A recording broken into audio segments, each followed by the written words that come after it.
Hola a todos.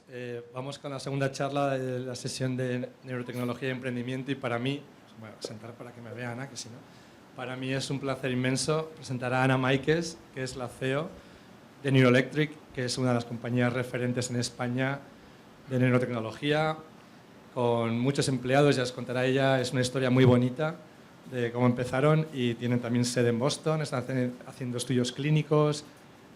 Y respecto a lo que hablábamos antes, representa la parte no invasiva, o sea, con tecnologías no invasivas que veréis para sensar actividad del cerebro y para estimular.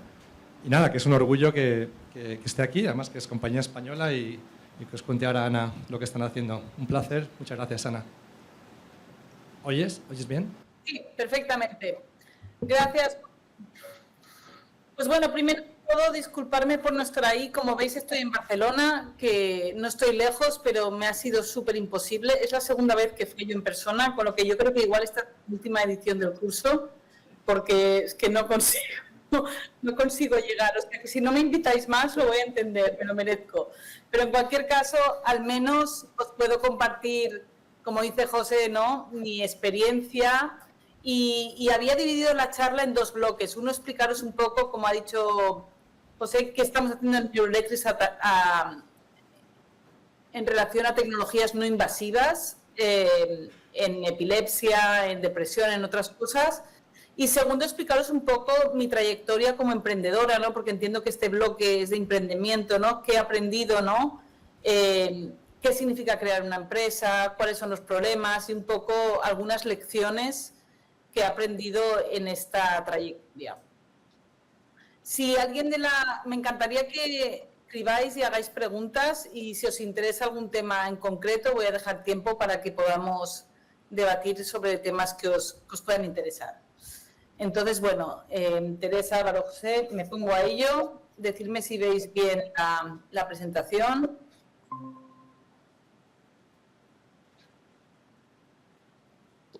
¿Me veis bien?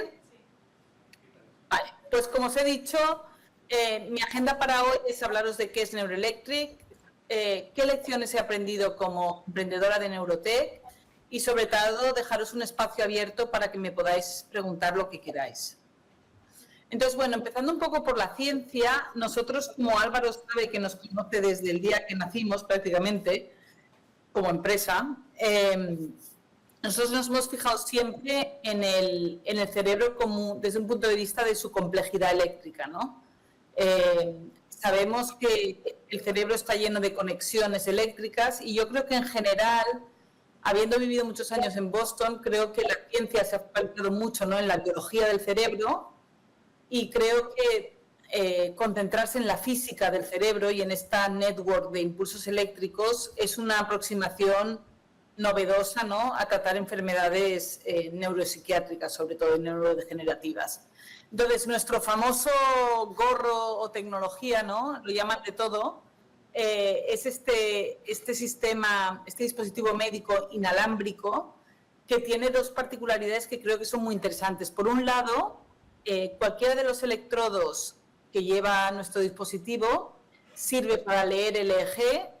Supongo que muchos estáis familiarizados con la electroencefalografía, que es una herramienta de diagnóstico para leer la actividad cerebral, pero también cualquiera de los electrodos se puede utilizar como sistema de estimulación no invasiva, también llamado Transcranial Electrical Stimulation o estimulación eléctrica no invasiva. Y todo esto hemos desarrollado una herramienta de personalización que se llama NeuroTwin, que construye copias digitales de tu cerebro en la nube. Entonces, os voy a hacer 3 o 4 slides sobre la tecnología, pero durante las preguntas me podéis preguntar cualquier pregunta más técnica.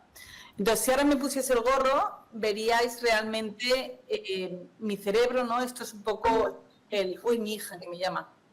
Esto es la tecnología, el EEG no invasivo, y aquí podéis ver un poco la actividad cerebral, ¿no?, siendo, dijésemos, rojo más actividad cerebral y azul menos actividad cerebral.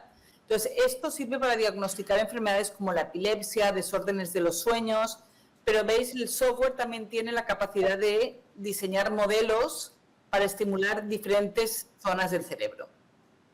Entonces, el EEG, como muchos sabéis, es una tecnología que existe desde hace muchísimos años, se utiliza en casi todos los hospitales del mundo, pero nosotros creemos que con las herramientas que tenemos ahora de análisis de datos, vamos a ser capaces de desarrollar más biomarcadores para enfermedades de todo tipo, ¿no? Entonces, nosotros hicimos un pequeño estudio para la Michael J. Fox, ¿no? Donde estábamos desarrollando biomarcadores de early stage de Parkinson's, pero yo creo que también en Alzheimer y en otras patologías, y aquí Álvaro podrá comentar durante el debate, creo que hay un potencial, ¿no?, de utilizar el EEG como biomarcador de fases tempranas de enfermedades, sobre todo con estas herramientas que tenemos, si lo combinas con sintomatología, con lifestyle, con otras patologías, yo creo que ahí puedes sacar información muy valiosa en patologías, por ejemplo, como la depresión, ¿no? donde hay muchos tipos de pacientes, por ejemplo. Nuestro mecanismo de estimulación es la estimulación eléctrica no invasiva. Se llama TDCS, TACS, TRNS, y se basa realmente en inyectar a través de esos electrodos una corriente que normalmente no pasa de los 2 a los 4 miliamperios y que tiene la potencialidad de excitar o inhibir la actividad cerebral, ¿no?, de esas neuronas. Nosotros no somos como TMS tan fuertes, no podemos generar, ¿no?, respuestas motoras, pero el mecanismo de acción es que si tú vas repitiendo esta estimulación, ¿no?, estás modulando un poco la excitabilidad de esas neuronas, y en epilepsia, por ejemplo, pensamos que eso puede tener un efecto neuroprotector de evitar que pasen las crisis epilépticas. Y luego os enseño los datos. Entonces, esto es nuestra intervención. Entonces, de la parte que estamos también muy orgullosos es de todo el trabajo que ha hecho mi cofundador, que es Giulio Ruffini, algunos lo conocéis, que realmente lo que está haciendo es, pues, con su equipo de neurociencia computacional, construir neurotwins o modelos digitales del cerebro de un paciente en el cloud, donde cogemos el MRI, el EEG y construimos un modelo físico del cerebro de ese paciente y también un modelo electrofisiológico de cómo se comporta el cerebro de un paciente, ¿no? Entonces, con estos hybrid models, ¿no?, que tienen en cuenta físicamente cómo está construido un cerebro y cómo se comporta electrofisiológicamente, podemos en el ordenador simular cómo va a responder un paciente, por ejemplo, a nuestro tratamiento de estimulación, y realmente personalizar la posición de los electrodos y las corrientes a esa patología y a ese cerebro. Luego os lo enseño en epilepsia cómo lo hemos puesto en marcha, pero creemos que es una tecnología, ¿no?, para sacar pecho de España, ¿no?, que es una tecnología muy puntera y que somos uno de los líderes, ¿no?, en el mundo de este tipo de modelos computacionales. Entonces, bueno, ya entrando más en la parte de la empresa, ahora somos unas 65 personas, tenemos la ventaja de no solo estar apostando para la parte terapéutica con un estudio clínico de FDA de fase 3, sino también que ya hace años, desde que empezamos en el 2011, nosotros vendemos nuestros dispositivos a clientes de todo el mundo, ¿no? Y entonces es un caso para mí paradigmático de cómo las empresas españolas como europeas, yo creo que nos buscamos más la vida que los americanos, que en este sentido tienen más recursos cuando empiezan, ¿no?, para hacer bootstrapping, ¿no?, que se llama. Y entonces nosotros desde el día 1 no tuvimos que levantar capital, sino que crecimos a través de nuestras ventas y de ayudas públicas, y fue en el año 2021 que conseguimos una ronda de financiación en América de $20 millones, que nos permitió hacer el pivotal fase 3 de epilepsia, ¿no? Entonces, para inspiraros un poco de que nosotros, ¿no?, aparte de contar con Álvaro desde el día 1 hasta aquí, nosotros nacimos en España, en Barcelona, pero en el año 2014 abrimos oficina en Boston y ya desarrollamos, ¿no?, toda una filial, ¿no?, y una actividad en América que creo que también nos tiene que dar orgullo, ¿no?, que la ciencia, ¿no?, y la emprendedoría española, ¿no?, y José Carmena es un ejemplo, pero hay un montón de emprendedores españoles que se van a América y triunfan, ¿no? Como Iker Marcaide, Iñaki Berenguer, un montón de emprendedores, ¿no? Y bueno, tuvimos la suerte de conseguir unos inversores muy buenos de Boston, Morningside, que es un fondo de life sciences muy relevante, y luego Henry Termeer, que era el CEO de Genzyme, está considerado para muchos como uno de los padres de la industria biotech, particularmente en Cambridge, que también es un inversor nuestro, ¿no? Y bueno, tenemos un equipo mezclado, ¿no?, entre gente española y gente americana. Entonces, en cuanto a qué estamos haciendo ahora con la parte de diagnóstico, simplemente decir que como compañía estamos orgullosos de haber crecido mucho, ¿no? En el año 2023 crecimos de $4,5 millones a 7,4, ¿no? Con muy buen EBITDA y gross margin, ¿no? Y vendemos más de 75 países, más de la mitad en Estados Unidos y Canadá, pero también mucho en Asia y en Europa. Entonces, estamos ahora mismo vendiendo, ¿no?, a investigadores de todo el mundo que utilizan nuestros dispositivos para hacer investigación, Harvard, MIT, la Mayo Clinic, un montón de centros de investigación de todo el mundo, también españoles. Y desde el año 2022 estamos empezando a trabajar con compañías farmacológicas como Longboard y Alto. Son empresas que desarrollan moléculas, en este caso, para depresión o para epilepsia, y quieren utilizar nuestros dispositivos como una monitorización de todos esos pacientes durante los estudios clínicos. Y el tercer segmento que nos encanta, y hemos empezado desde el 24, sobre todo en Europa y en América, es utilizar el eje que tenemos como un eje rápido en las unidades de urgencias y las UCIs de los hospitales, ¿no? Y, por ejemplo, tanto en hospitales catalanes como en Almería, como en Madrid, ya se están utilizando nuestros dispositivos para cuando llegue un paciente o un niño a la unidad de urgencias y no haya un técnico de EGE, que la enfermera pueda hacer ese registro rápido en 5 minutos y enviar los datos al neurólogo de guardia, ¿no? Y nos parece una aplicación interesante, sobre todo porque en España se está desarrollando ahora lo que llaman el código CRISIS, que es muy similar al código ICTUS, pero en epilepsia, ¿no? Si te encuentras a alguien inconsciente, ¿qué tienes que hacer, ¿no?, para rápidamente intervenir en un caso de crisis epilépticas?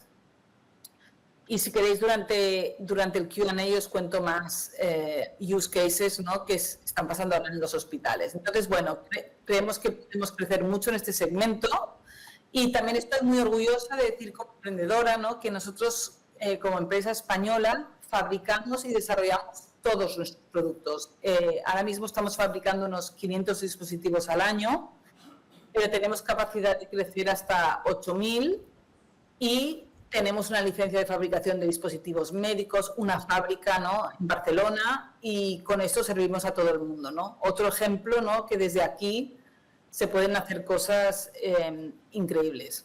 Y ya para acabar, ¿no?, la otra pata de la empresa, ¿no?, que nos encanta es la estimulación, utilizar la TDCS para ayudar a pacientes que sufren enfermedades neurológicas o psiquiátricas neurodegenerativas. Entonces, nuestra primera indicación, que fue una sugerencia y un brainstorming con Álvaro hace muchos años, fue la epilepsia. La epilepsia es la indicación en la que hemos decidido focalizar la terapia y demostrar en estudios clínicos que nuestra intervención no invasiva tiene un efecto en pacientes.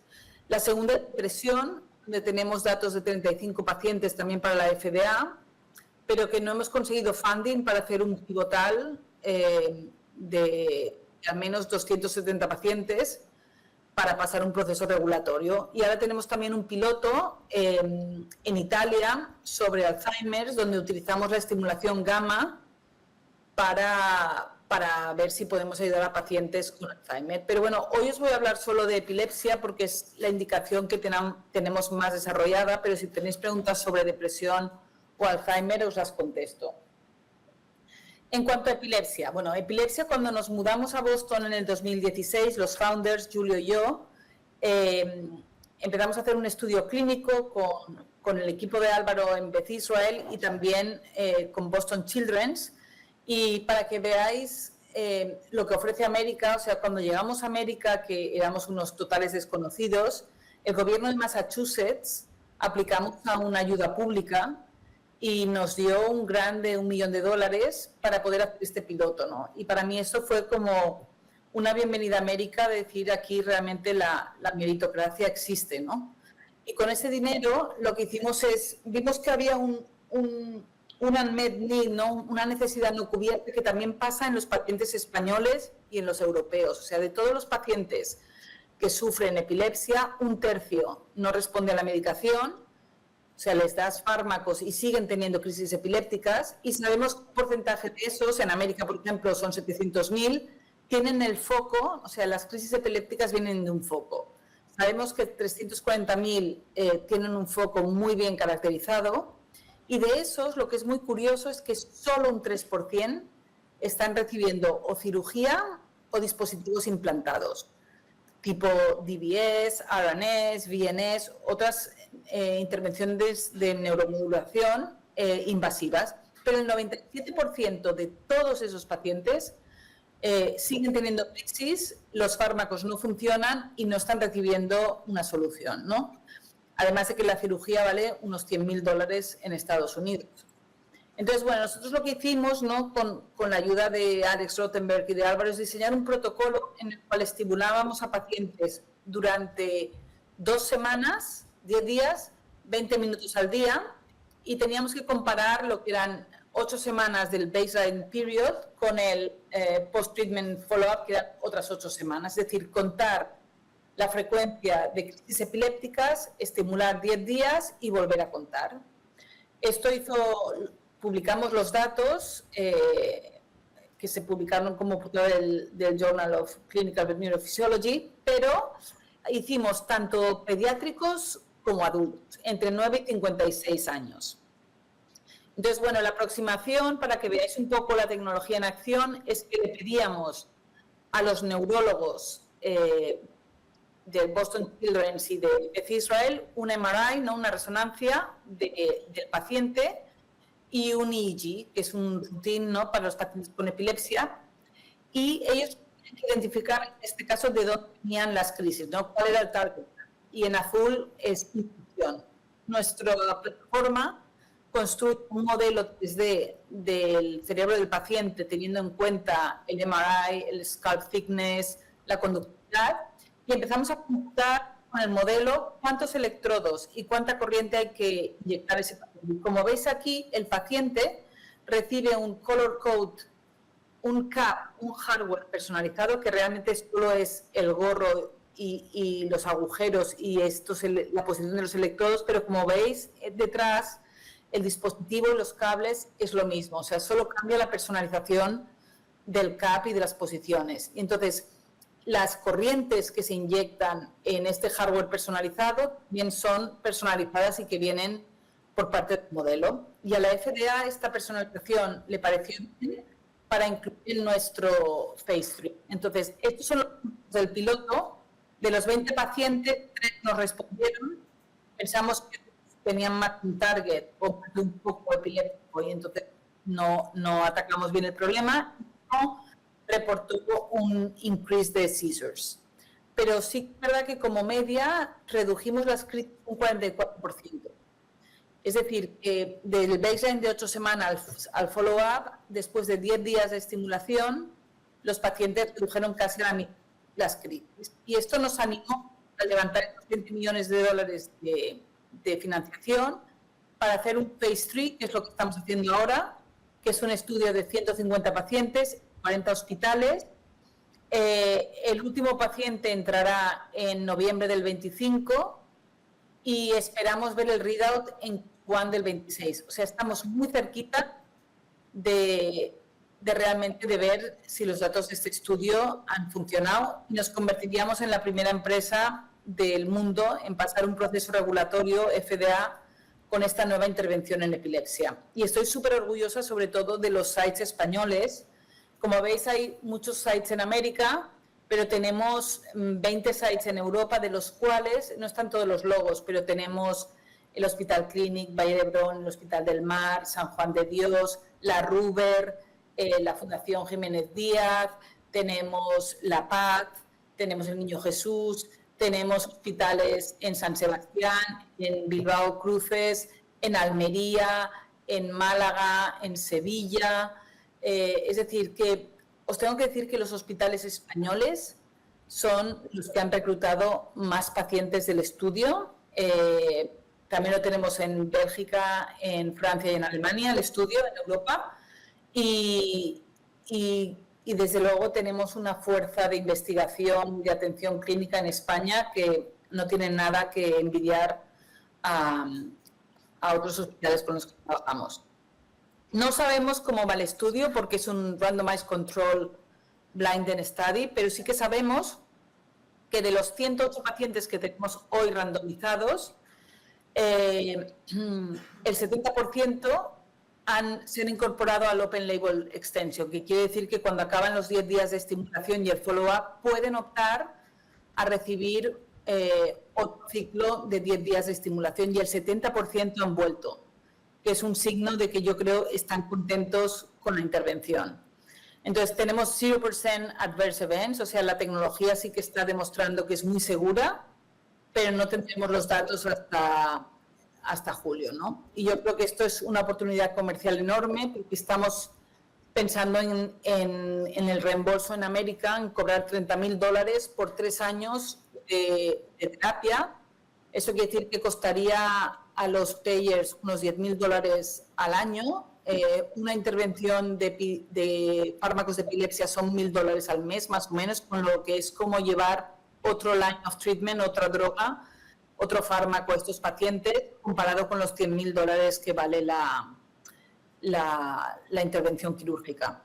Y bueno, simplemente ya para acabar, antes de abrir el turno de las preguntas, yo creo que una de las cosas que he aprendido es, sobre todo cuando con Julio empezamos al principio, pensábamos que cuando tenías un prototipo, ¿no?, de un proyecto europeo o algo así, ya estabas, ¿no? Y yo creo que el camino entre prototipo y llegar al mercado es un infierno, en el sentido de que no vale solo que tengas un dispositivo que funcione, ¿no? Y que un cliente te lo valide, ¿no? ¿Cómo gestionas las operaciones altamente complejas? Ya os digo, tenemos una fábrica aquí que con las crisis de los chips casi morimos, ¿no? Porque imaginaos, si enviamos 500 devices y estás compitiendo con fábricas de coches por chips, no te hace ni caso, ¿no? Y luego, por ejemplo, todo lo que es el regulatorio, el reembolso, el market access. Vale, puedes tener una ciencia bien validada, puedes tener un producto que funcione, pero todavía tienes que pasar el proceso regulatorio. Cuando has caminado esa montaña, el reembolso, quién lo va a pagar, ¿no? Y luego, cómo lo vas a vender, ¿no? Entonces, me parece que el camino, ¿no?, a llegar al paciente es largo y es doloroso.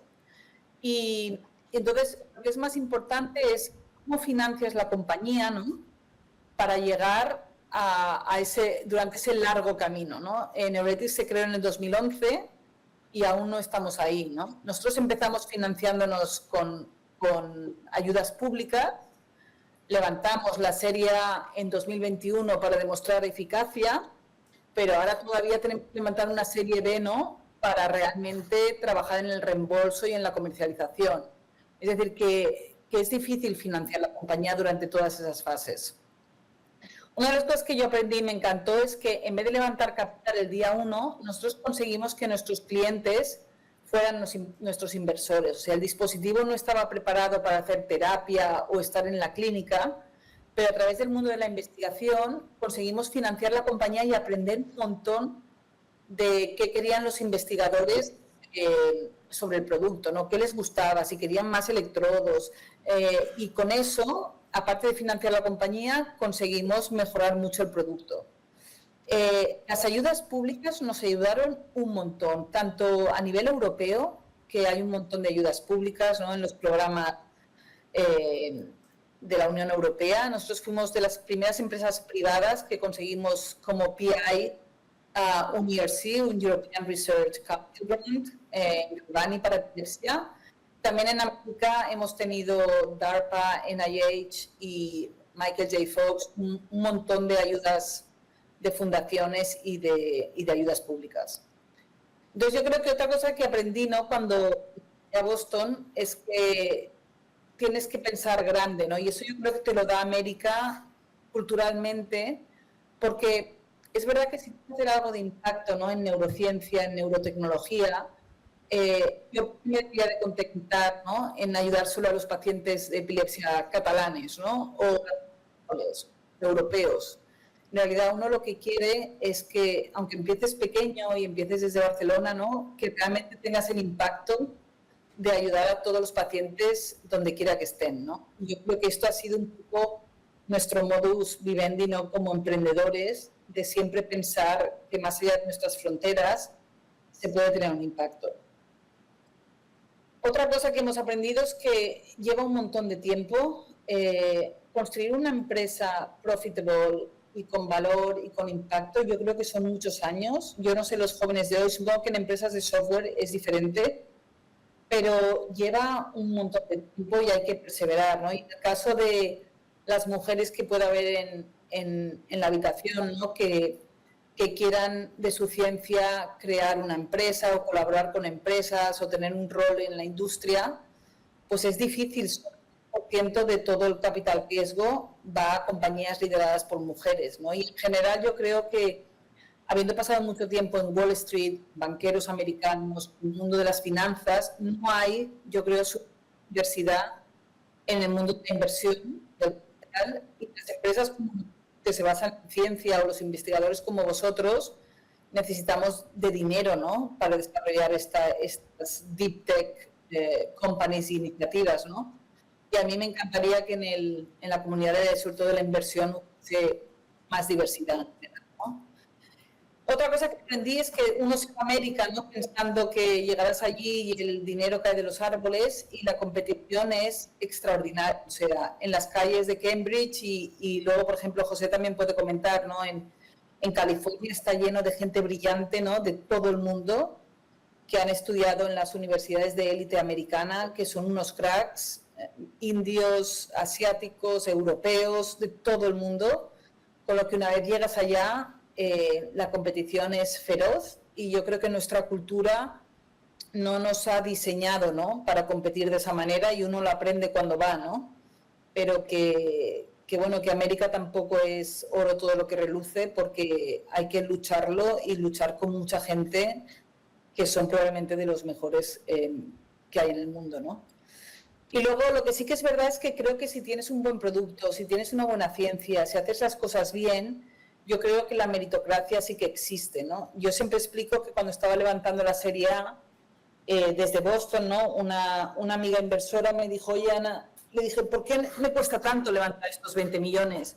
Y me dijo, bueno, es muy sencillo, lo que tienes que poner es un hombre a levantar dinero para ti, porque tú como mujer aquí no lo vas a conseguir, ¿no? Y recuerdo que teniendo 2 niñas y 2 chicos que tengo como hijos, que son 4, pensé, hombre, a Matilda y a Lucía no les voy a decir que he puesto un hombre a levantar capital, ¿no? Y entonces lo que hice es pues trabajar un pelín más duro, ¿no? Go the extra mile, y luego conseguí esa ronda estupenda de 20 millones de dólares, y hace 2 años, en el 22, conseguí el award de Goldman Sachs de Entrepreneur of the Year, ¿no? Y esto es un ejemplo simple de que muchas veces en tu camino la gente te dice no puedes, y en el fondo creo que lo que tienes que hacer es perseverar y seguir luchando y hacer las cosas bien, porque al final yo creo que todo eso lo recoges, ¿no? Y luego, para acabar, quería dar las gracias y felicitar, ¿no? Tanto a Rafa como a Álvaro como a José, porque ellos también son súper emprendedores. O sea, no solo lo han sido en sus carreras, ¿no? Que para mí tienes este espíritu, ¿no? Descendiente de Ramón y Cajal, ¿no? Del conocimiento del cerebro, pero tienen esta parte de emprendedoría, ¿no? Que se han ido fuera, que han triunfado fuera, y creo que es generoso y creo que es un lujo para nuestro país que hayan decidido, ¿no? Give back a España, ¿no? A sus raíces, todo lo que han aprendido, y lanzar Spain Neurotech. O sea, que creo que estamos en un momento increíble en nuestro país. Hay mucha experiencia, hay mucha gente en neurociencia, en neurotecnología, en la clínica, que hacen un trabajo excelente, y espero Spain Neurotech sea un súper éxito, y os ayudaré en todo lo que puedo. Gracias.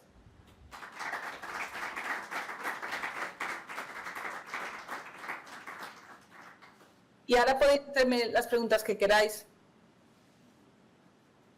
Ya está, José.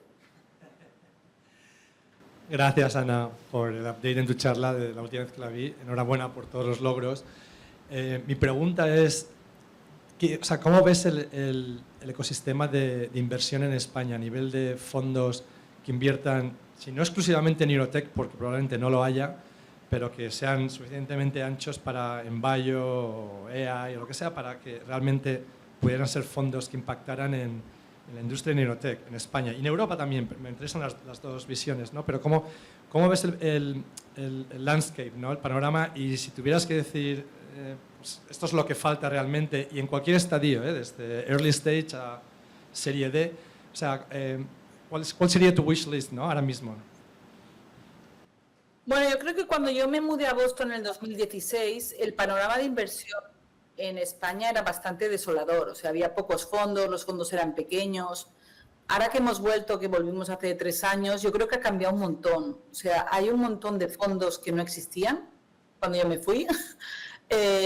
Y yo creo que hay fondos que les ha ido muy bien, que lo han hecho muy bien y que tienen track record. Entonces veo que cada vez vamos mejor. Luego, por ejemplo, ejemplos tontos, Aquí en Barcelona teníamos Barcelona Tech City, ¿no? Que es la incubadora de empresas tecnológicas de la ciudad. Pero ahora han llegado los de Norsken. Norsken son unos emprendedores, me parece que son suecos, que crearon Klarna. Klarna es una fintech súper potente. Entonces, esta fintech ha creado una incubadora de empresas en la playa de Barcelona, ocupando la mitad del edificio de Desigual en la playa, para los que hayáis estado. Oye, ahora tienen 800 personas que cuando voy allí no conozco a nadie, porque la mayoría son extranjeros. Y es una aceleradora súper internacional. Ahora Norsken acaba de levantar un fondo enorme de impacto de 300 millones y basta llamar a Rocío, que es la gerente de Norsken de Barcelona, y decirle, oye, preséntame al fondo en Suecia. O sea, hay cosas ahora en nuestro país que no existían y son extraordinarias, ¿no? Y luego tenemos una ventaja en Europa que no tienen los americanos, y es que, por ejemplo, nosotros en esta ronda que estamos haciendo hemos conseguido que el Gobierno de España nos confirme que a través de un instrumento que se llama la SET, por cada euro de capital privado que yo levante como emprendedora, el Gobierno de España invertirá como inversor, no como grant, el mismo dinero con los mismos términos que los investors. Eso quiere decir que yo, en vez de levantar 40 millones de ronda, con 20 millones el Gobierno de España me macheará. Eso es la bomba y tampoco existe, por ejemplo, en Estados Unidos. Entonces yo creo que Europa tiene un montón de opciones de inversión que no existían. Lo único que yo sí que creo que las rondas de inversión siguen siendo pequeñas y el capital disponible sigue siendo pequeño comparado con lo que puedes conseguir en Estados Unidos, aparte de las valoraciones, que aquí en Europa tradicionalmente les da más miedo el riesgo, entonces te valoran peor. Bueno, entonces creo que hay plazo menos, pero creo que está mucho mejor de lo que estábamos, José. Vale, pero una cosa específica que también afecta a Estados Unidos, creo, y es en el caso de Venture Capital, el problema que yo siempre he visto en MedTech, y tú lo sabes muy bien y me gustaría ver lo que piensas de eso, ¿no? Es que o sea, la longitud, digamos, es muy larga. Hablamos de 8 a 10 años a exit, que no es lo normal para VCs. Entonces, que es difícil para muchas compañías continuar. O sea, al principio levantar una serie A, lo que es ahí empezar, pero cuando te metes ahí ya en toda la regulación, o sea, pivotal studies, todas estas cosas y los años que eso lleva, ¿cuántos fondos realmente hacen ese seguimiento y están contigo hasta el final, ¿no? O sea, eso es donde yo veo que en MedTech quizás hay un vacío comparado más con lo que es technology en general, ¿no? Que el éxito es mucho más rápido, que no necesitas tantos años por toda la parte regulatoria. Ya, esto, si os soy honesta, como esto es una de las cosas que a mí me parece más dura de gestionar, porque creo que lo que dices, José, en MedTech le cuesta mucho, estamos como abajo de todo de quién pone dinero, ¿no? Y entonces, a mí me sorprende que yo, a menos de un año de un readout de epilepsia que va a tener un impacto enorme en pacientes, no me hagan ni caso, y luego viene una compañía de AI que no ha demostrado nada y le ponen millones. Pues es como la gente del dinero tiende a ser especulativa y persigue lo que llamamos el shining object o la nueva wave de AI. Están poniendo dinero en AI que te mueres, pero claro, no van a poner dinero para algo que puede impactar en la vida de personas de aquí a 2 años. Esa es la realidad. El otro día le escribí a un millonario americano, que no voy a decir su nombre, con todo, que no es ninguno de los clientes que me has presentado, Álvaro, es otro, y le escribí a uno y le digo, oye, mira, en Eurored está haciendo epilepsia, todo, todo ahí súper impacto y tal. Y os podéis creer que me dijo, hola Ana, hace tiempo que no nos vemos, ¿cómo habéis progresado? ¿Tú crees que Star Stick funcionaría en un perro? Casi me muero, casi me pongo a llorar, digo, o sea, de todo lo que te he contado, o sea, no sé si quiero saber los detalles, pero lo que quieres es estimular a tu perro.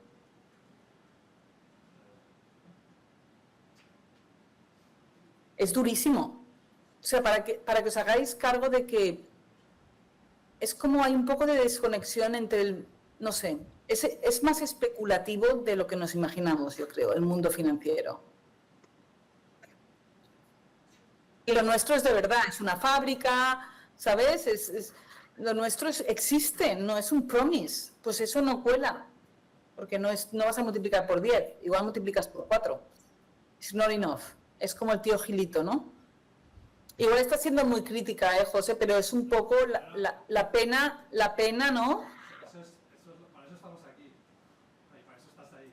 Habla claro, es lo que piensas. Sí, eso es lo que pienso, pero estoy encantada de que me retéis a que pienso mal. Bueno, Ana, yo te quería, primero muchas gracias por tu charla y por tu tiempo. Te quería preguntar, a ver qué papel crees que tendrá España en el mapa mundial de la neurotecnología pues de aquí a 10 años, 15 años. Bueno, es que depende mucho de cómo lo hagamos, ¿no?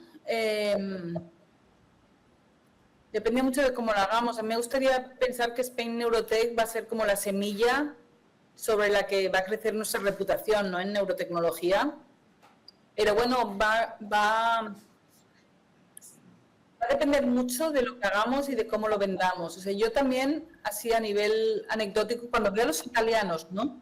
Lo bien que venden la moda, el aceite de oliva, la comida italiana en América, ¿no? Y lo bien que se venden, ¿no? Y los españoles, qué malos somos vendiéndonos, por favor, porque es que tenemos cosas extraordinarias y nos vendemos re mal. Entonces habrá que cambiar un poco el chip de esforzarse más en dar visibilidad a lo que hacemos y en los foros correctos, ¿no?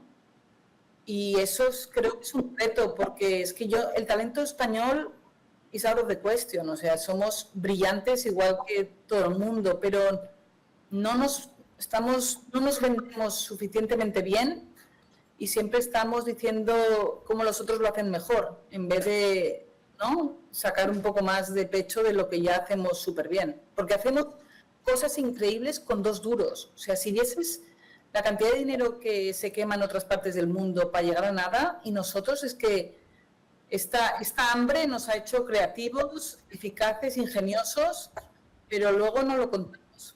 No sé si no nos lo creemos o no lo contamos, algo hacemos mal. Ana, soy Rafa Yuste, no me ves, pero yo te veo a ti. Una pregunta. Tengo la impresión que los ensayos clínicos son paradójicamente más fáciles en España que en Estados Unidos, por lo menos en el País Vasco.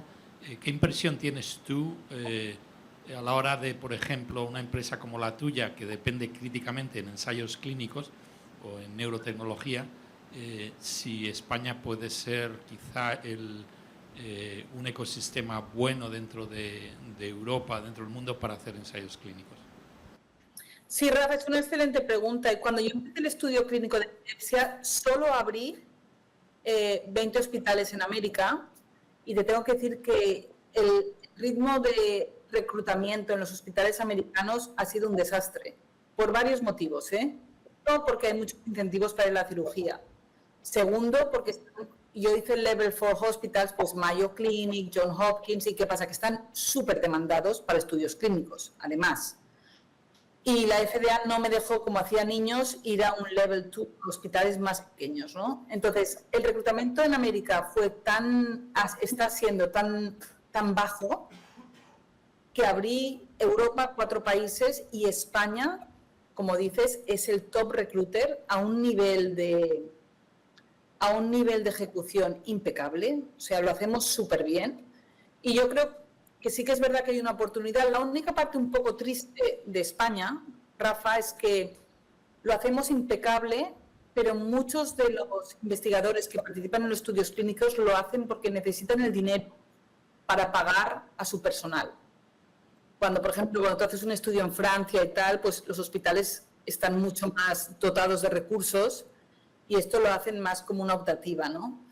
Entonces yo creo que tu pregunta, creo que de cara a Spain Neurotech hay un filón enorme, pero a mí también me gustaría que estos hospitales españoles no hiciesen los estudios clínicos solo porque necesitan los recursos y los hacen increíble, sino que también los pudiésemos ir dotando de más dinero para investigar y para pagar a su personal, ¿no? Es un poco la reflexión que yo hago, pero estoy totalmente de acuerdo contigo, lo hacen súper bien, tienen un acceso a pacientes increíble, van súper rápido y para mí es el mejor país que está funcionando de mi estudio.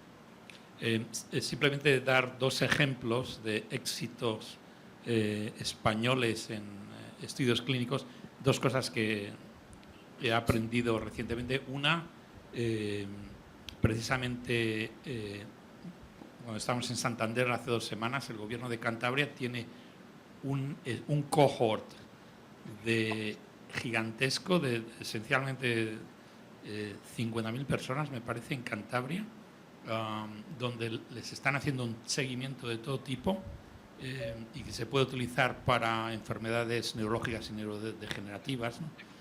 Y lo que están es buscando partners para aprovechar este cohort. Y el otro ha salido precisamente ayer en Nature, ¿no? No sé si lo has visto, el Banco de Santander tiene también un estudio con 10.000 o 20.000 empleados que les han seguido desde el punto de vista cardiovascular, esto coordinado por el CENIC de Valentín Fuster, y han encontrado que hay una bacteria en el intestino que secreta un aminoácido derivado que es un factor de riesgo enorme para la arteriosclerosis. Bueno, es una bomba, está en todos los periódicos, y esto ha sido precisamente la facilidad de hacer un estudio tan complejo en España. Eso hubiese sido, pues seguro, costado 10 veces más en Estados Unidos y lo han hecho muy rápido, ¿no? Permitirme, hola Ana, gracias. Permitirme un comentario al respecto que quizá vale la pena. Yo estoy de acuerdo y de hecho España en este momento en fase 3 es el líder de reclutamiento en estudios iniciados por industria a nivel mundial en términos de calidad, precio y reclutamiento. Pero en fase 1 somos desastrosamente pobres y en fase 1 de neurotecnología aún más. O sea que creo que hay una oportunidad y una necesidad donde hay empresas como InnoBrain, pero que se han ido fuera a hacer su fase 1, o sea que quizá hay oportunidad. Y luego el liderazgo español es en estudios de fase 3 iniciados por industria, mientras que yo creo que lo que dice Ana es cierto. Los investigadores clínicos españoles que podrían liderar estudios de fase 3 no tienen los recursos ni el tiempo para definirlos, con lo cual dependen de ejecutar lo que les dicen. Creo que ahí hay una oportunidad de pensárselo. Si me permites una pregunta, al hilo también de lo que decía José, me pregunto si podéis comentar los dos la diferencia del planteamiento de investigación en academia, que estaba destacando José, versus el tipo de preguntas de investigación que se hacen dentro de una empresa, dentro de un startup, porque tanto José como tú habéis destacado avances fantásticos de repercusión fundamental hechos dentro de la empresa, pero ¿qué diferencias hay en términos de las tensiones, las necesidades, el marco de investigación dentro de un startup con una presión de mercado versus fuera de él? Yo creo que es una tensión constante, porque, por ejemplo, Julio es bastante, tú lo conoces, es bastante científico hardcore, es bastante science, ¿no? Entonces, él tiene una visión muy de los modelos computacionales y tal, que es muy brillante y es muy de a largo plazo, ¿no? Pero la empresa necesita cosas que pueda incorporar en el producto mañana, ¿no? Entonces yo creo que el riesgo que hay ahí, ¿no? Versus la academia, o sea, la academia es verdad que como se guía por grants, al final tienes que narrow down porque te obligan los funding sources, ¿no? Es decir, cuando tú como investigador de neurociencia tienes una visión súper a largo plazo, cuando tienes que un grant la tienes que aterrizar, ¿no? Para que te funden. Entonces eso ya te ayuda a hacerlo más narrow, ¿no? Pero en la empresa, claro, cuando nosotros estamos financiados, etcétera, pues tenemos más libertad. Entonces yo creo que la tensión es esto, es decirle a Julio, oye, muy bien esta visión, pero ¿qué puedo incorporar mañana que mis clientes que están pagando hoy se puedan beneficiar, ¿no? Y es ese equilibrio, porque si no tienes riesgo, que nosotros lo vivimos, de over-engineer, over-complicate, ¿no? Y, por ejemplo, todos sabéis que la tecnología que se pone en los satélites y en la industria espacial es la más antigua, la más validada, o sea, al final, en un entorno médico es lo mismo, no vas a meter una tecnología que no es super core, ¿no? Que está súper validada. Entonces, ese equilibrio entre la visión, lo que podría ser y lo que deberías incorporar ahora al producto. Sí, además es que me ha hecho gracia lo que acabas de decir porque lo he dicho en mi charla, ¿no? En el FDA nos dijeron, todo muy bien, pero aquí nos gusta simple and boring. Es lo que dices tú sí. del satélite. Muy validado, muy seguro y déjate que sea fancy. Sí, y luego, una pregunta es que a mí me viene en cantidad, que esto tampoco sé qué hacer, me vienen cantidad de investigadores brillantes que les encanta lo que hacemos, que les parece fascinante la neuroestimulación, que les parece increíble lo de epilepsia, pero luego llegan y me dicen, oye, es que el trabajo este es un rollo, porque hay que escribir documentación, procesos, claro, estamos en un FDA trial, ¿no? Todo documentado. Dice, esto es aburridísimo. Y digo, claro, ¿qué te piensas? ¿Que todo es inventarse cosas nuevas? O sea, aparte de llegar al paciente, es hacer el trabajo técnico aburrido de testear, validar, documentar, dejar todo por escrito, traceable, y entonces al final se me van porque me dicen esto. Yo me imaginaba que íbamos a crear gorros y tecnología y chips. Digo, no. Ahora hay que llevar al paciente y es un piñazo. Exacto, yo creo que de hecho es muy buen ejemplo este. La pregunta de Álvaro es brutal porque yo creo que en MedTech es el caso en el que la diferencia entre academic research y lo que se hace, y el foco de la empresa es ortogonal, o sea, es que no tiene que ver nada. Tú te sales ya y dices, voy a hacer esto, y el momento que te sales, el camino a MedTech es quizá el de mayor impacto en el mundo porque es tecnología para humanos, o sea, para curar a personas, y a la vez el más aburrido. Porque en el momento en el que ya estás enfocado a que te den el IDE, el permiso del FDA, por ejemplo, para hacer pacientes y tal, es que la compañía pasa de tener investigación o gente tal a tener solo gente que hacer regulatory, quality control, todo eso para que todo salga bien. Y es muy aburrido, pero a la vez es de un impacto y de una importancia máxima. Es un ejemplo creo que muy bestia, ¿no? de los dos ingredientes, ¿no? de impacto, pero a la vez es lo que es la industria. Que sí, que la fase de ideación es la más bonita o no, bueno, eso ya, pero eso son para compañías a lo mejor más de tecnología solo. Pero en Medical Technologies, al fin y al cabo, es al ser humano y eso es lo que es. Sí.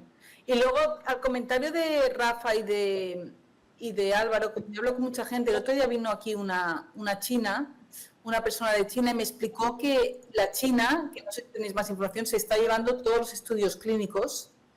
O sea, el declive de US, o sea, supongo que son los de fase 1, ¿no, Álvaro? Pero que están cogiendo el liderazgo a muerte de los estudios clínicos. Entonces, desde Spain Neurotech, es verdad que habría que decir, oye, todas las industrias americanas que ya no los quieren hacer en América, no te vayas a Asia, vente a España, ¿no? Sí, bueno, por disclosure, soy asesor de un par de empresas chinas, lo cual políticamente es súper complicado, por cierto, estando en Estados Unidos, pero eso es otra conversación. Pero el reto, la oportunidad en China es que los números que tienen son inimaginables. O sea, en 3 meses completamos un estudio en autismo que en Estados Unidos hubiera durado 20 años hacer en términos de números. Es salvaje. Pero el problema y el reto es que hay serias preguntas sobre la cobertura ética y regulatoria que es muy difícil convencer a revisores y a agencias reguladoras que está bien hecho, pero es que además la protección de IP dentro de China es completamente distinta del resto del mundo y les importa un bledo, con lo cual el reto y el riesgo de las empresas de hacer estudios en China es enorme, tanto por la validación regulatoria como por la protección de la IP que pueda sacar. Yo creo que ahí hay la oportunidad. En términos de números, nunca vamos a conseguir los números que tienen allí de acceso, pero es sobre todo para fase 3 y tiene problemas por eso, por la aprobación. Luego la FDA, por ejemplo, no lo reconoce, no reconoce datos que vengan de China en principio, luego a lo mejor se puede negociar. Bueno, si os parece, como estamos ya con la discusión, pasamos directamente a la mesa redonda. José, si te parece igual, sí, yo creo que así ya lo hacemos seguido. Si te parece sentarte aquí para tener el micrófono. Y Teresa, yo si no los veo no pasa nada, estoy pendiente, o sea, si miran a la audiencia, Vale. no pasa nada. Vale, fenomenal.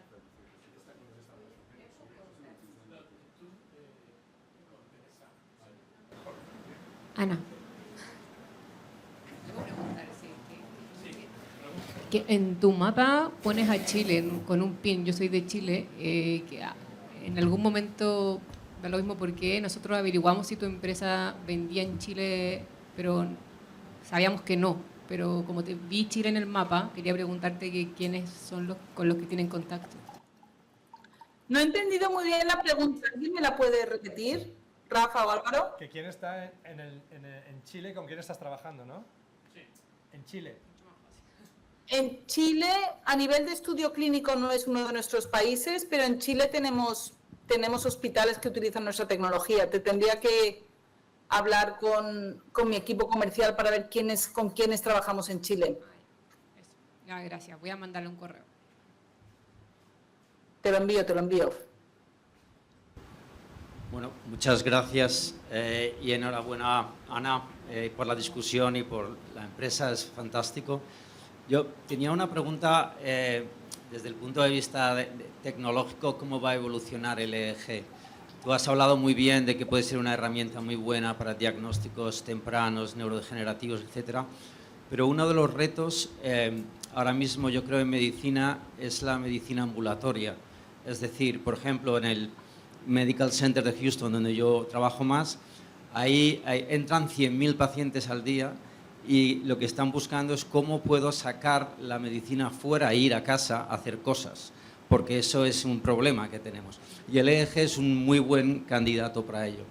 Pero el problema es cómo pongo los electrodos con la pasta, todas esas cosas, requiere de un problema de personal, ¿no? ¿Vosotros habéis pensado en evolucionar el EEG hacia otros tipos de electrodos, como electrodos secos, otro tipo de tecnología que pudieran mejorar esta posibilidad más de ambulatorio del EEG, que sea más fácil de implementar? Sí, nosotros yo creo que nuestra ventaja competitiva realmente es que en 5 minutos tenemos electrodos secos. Los nuestros ahora son un poco hard y los estamos haciendo flexibles, o sea, estamos mejorando los electrodos, pero realmente uno de nuestros puntos fuertes es que realmente en 2 minutos te pones el gorro con electrodos secos y tienes la impedancia perfecta, ¿no?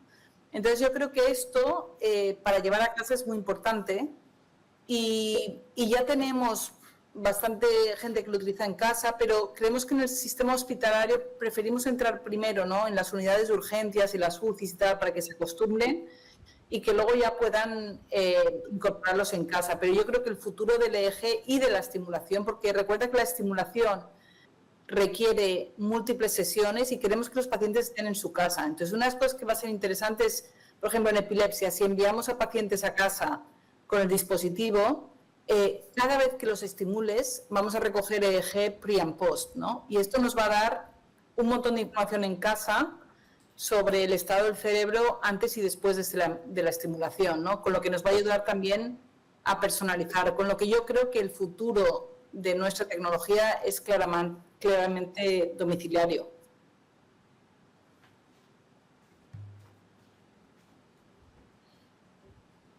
Yo os quería preguntar a los dos cuáles han sido los principales retos que habéis encontrado para pasar la ciencia, los productos del laboratorio al mercado. José, empieza tú, ¿no? Que no has hablado casi. Ya hablaba ya esta mañana. A ver,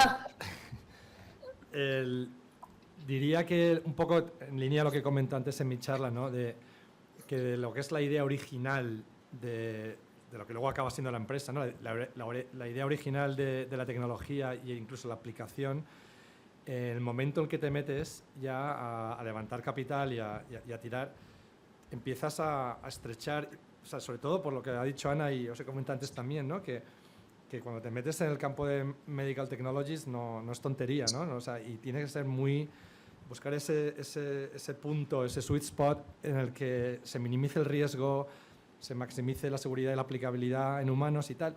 Entonces, te planteas a veces, o sea, que de la idea original que llevabas, nosotros tuvimos ese momento pivotal de decir, sí, es que esto, por ejemplo, la idea original era muy buena, pero incluso levantamos la serie A, que eran 15 millones de dólares, pero cuando llevamos 2 años ya trabajando en ello, empezamos a hacer estudios con médicos, o sea, a lo mejor, pues eso, de entrevistas a 50 key opinion leaders, 5 médicos en ese campo, de ese área concreta, en el que, aunque todo parecía perfecto, el implante es pequeñísimo, la cirugía es minimal invasive, que es la laparoscopía y cosas así, al final le decían, pero usted prescribiría esto a sus pacientes. O sea, hablamos, por ejemplo, para artritis reumatoide, ¿no? O Crohn's, enfermedades autoinmunes, lo que os contaba antes, de poner esto en el nervio esplénico, tal, y que puede funcionar mejor que lo que se prescribe hoy en día, que son biológicos, ¿no? Que al final el problema es que dejan de tener efecto. Entonces los médicos lo que hacen es empiezan a circular al paciente con distintos biológicos. Pues a la pregunta de usted, después de entender la tecnología y ver los resultados, que eran eran bastante impresionantes en animales, se le decía, ¿usted pondría esto a sus pacientes? O sea, se lo prescribiría y decían, no, yo antes, hombre, la verdad es que no. Lo que es cortar la piel es una barrera muy grande.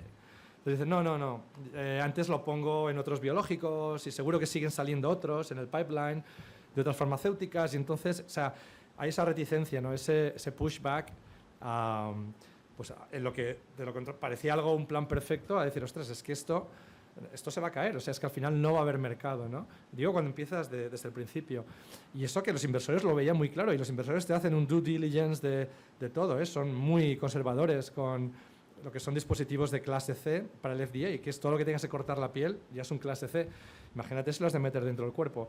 Entonces, tuvimos en ese momento que hacer como un pivot, ¿no? En medio de la serie A, de empezar a tirar a otras indicaciones, recaudar más financiación no dilutiva para la compañía, cosas así, para poder expandir un poco más la plataforma y ver dónde nos podíamos meter de verdad.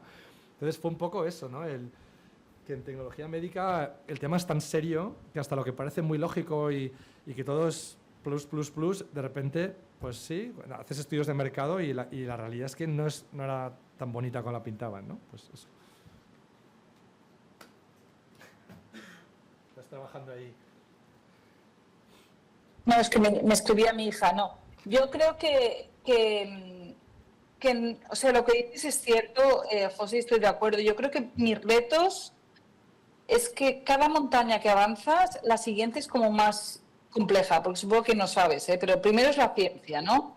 Venga, haz la investigación, el laboratorio, las pruebas, que ahí hay mucho riesgo, ¿no? Pero cuando eso lo tienes, el regulatorio, que es un infierno, ¿no? Porque el regulatorio también es una montaña enorme. Luego es el reembolso, luego es cómo lo vendes. O sea, cada vez que avanzas, es verdad que en retrospecto estás avanzando, estás más cerca del paciente, ¿no? Pero cada reto realmente es más complejo. Y ahora que habéis estado hablando tanto de regulación, por supuesto, de ensayos clínicos, ¿qué tipo de políticas públicas o alianzas creéis que hacen falta para avanzar en el desarrollo del sector?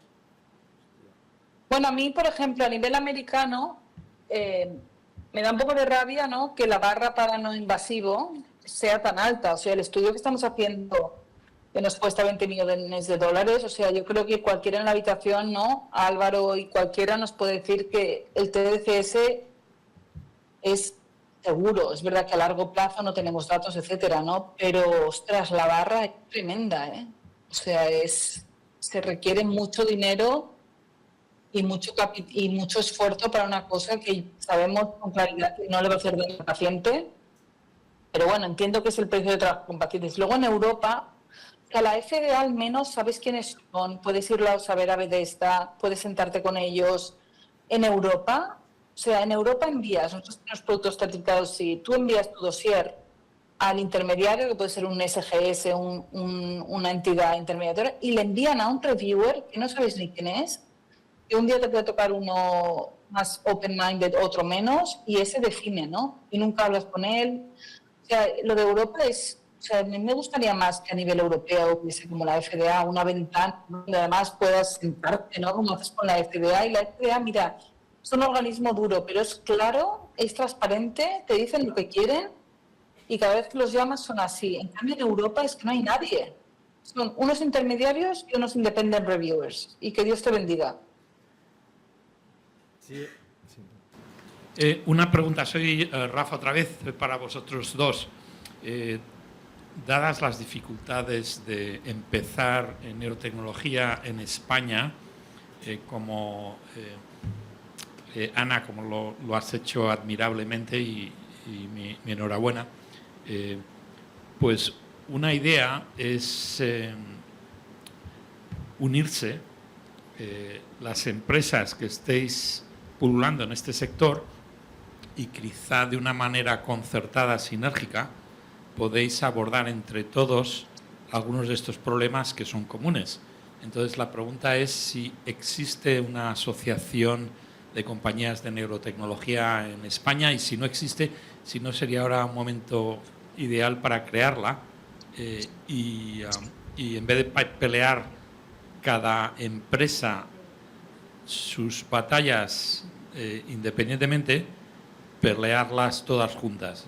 La idea de, pues eso, trabajar en conjunto en Ausolana. Bueno, claro, esto, o sea, yo soy parte de algunas asociaciones, ¿no? Desde Catalonia Bio, hay muchas asociaciones, sobre todo de bio, de neurotech, no, pero yo no sé, Rafa, si habría que mirar a nivel europeo, porque nosotros como empresas sí que hemos ido con todas las industrias europeas, ¿no? Desde GTEC a un montón de otras empresas europeas en neurotech, a demandarle a Europa, ¿no?, cosas que queríamos. Entonces habría que analizar quién está ahí trabajando en lobby, porque una de las cosas que se está barajando en Europa, que hoy había cosas en la prensa, es que, ¿sabes que las startups europeas quieren crear el Estado 28? No sé si lo habéis oído, pero muchas de las empresas, las startups, acaban incorporándose en Delaware. La razón de incorporarse en Delaware es que es un estado que tiene una legislación, ¿no?, de startups y de compañías clara, transparente y que todo el mundo entiende. Entonces, en Europa, el follón es que si tú quieres que inversores extranjeros te inviertan en tu país o en tu empresa española, se confrontan con la legislación de España, con la de Francia, con la de UK, que es un mareo, ¿no? Entonces quieren crear un Estado 28 europeo que sea como un Estado de Delaware, que es un Estado legal, que no físico. Y yo creo que en ese entorno, Rafa, estaría muy bien tener estas cosas como de ventanilla única, ¿me entiendes? Porque creo que el esfuerzo y el mercado y a nivel de regulación y tal es europeo. Entonces yo creo que hay que incidir en Europa.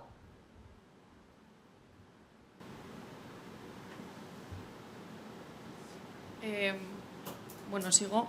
¿Hay algún campo de aplicación que vosotros veáis que puede tener mucho potencial, pero que todavía no se está explorando cualquier motivo. A ver, yo antes lo que he mencionado es un poco la emergencia de lo que es la aplicación en productos de consumo, ¿no? Lo que es wearable neurotech y sobre todo en combinación con AI, ¿no? Con la IA. Que ya lo vas viendo que está ahí poco a poco, pues las grandes compañías lo están empezando a desarrollar, pero también hay muchas, digamos, bajo el radar que están en aplicaciones muy básicas, pero a ver, algunas no serían neurotech al uso, ¿no? Por ejemplo, voy a mencionar una que me parece algo muy básico, lo que se lleva, que no es neurotech, es un micrófono colgado, ¿vale? Como un colgante, pero que te está escuchando todo lo que estás hablando durante el día y al final del día te hace recomendaciones, resúmenes, todo, recordatorios de enviar esto a otra persona o lo que sea, como un asistente personal, ¿no?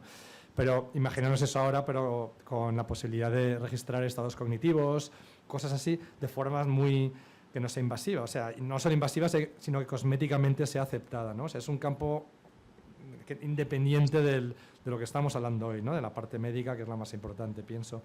Pero a la vez es un mercado que es enorme, ¿no? Entonces es un poco como pues lo que está ahí esperando la siguiente frontera, ¿no? A nivel invasivo, diría que la frontera realmente, o sea, donde está el gran desafío es lo que mencionaba al principio, que es la salud mental, ¿no? Todo lo que es curar, o al menos tratar, pues si se puedan curar enfermedades mentales, por entender la enfermedad mental como una red, no como un nodo solo, donde estimulas aquí y alivias algo, sino verlo como el concepto de red, que hay distintos nodos en el cerebro, distintas áreas que están involucradas en esto, entonces si puedes detectar el biomarker, poder intervenir, inducir plasticidad y, digamos, arreglar ese imbalance que había, ¿no? Eso es un poco, ahora mismo es una panacea, y un sueño, pero para mí sería donde vería el uso de las tecnologías por individuo, ¿no? O sea, especializadas en el individuo, un poco como el desafío mayor, ¿no? Sí, yo creo que, siguiendo con José, yo creo que un área que es muy interesante es la prevención, ¿no? Es decir, no puede ser que te hagas un electroencefalograma, ¿no? Cuando tienes síntomas, cuando te encuentres mal. Es decir, yo creo que todo el área de prevención estaría súper bien, ¿no? Poderla explotar con Neurotech. Y entonces ahí, bueno, hay un poco de la duda. Nosotros como compañía nos gustaría empezar, ¿no? Con el sector médico, y cuando esto de alguna manera la comunidad se crea que es seguro y eficaz, igual hacer alguna línea que sea más de prevención, ¿no? Hemos hablado muchas veces con Álvaro de, o sea, cuando tienes Alzheimer o cuando tienes deterioro cognitivo, a veces cuando lo identificas ya es muy tarde, ¿no? Si tú pudieses empezar, ¿no?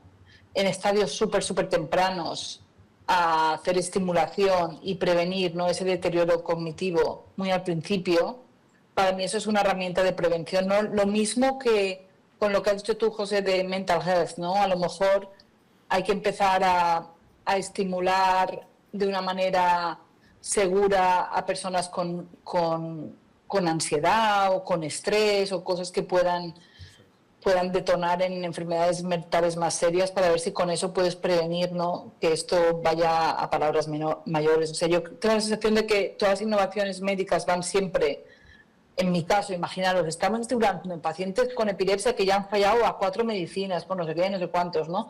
Pero no están diseñadas ni orientadas a ir a los principios, ¿no? De esas patologías, a ver si podemos evitar que se conviertan en algo más grave. Ana, Rafa otra vez, tengo una pregunta dirigida a ti. Una salida muy natural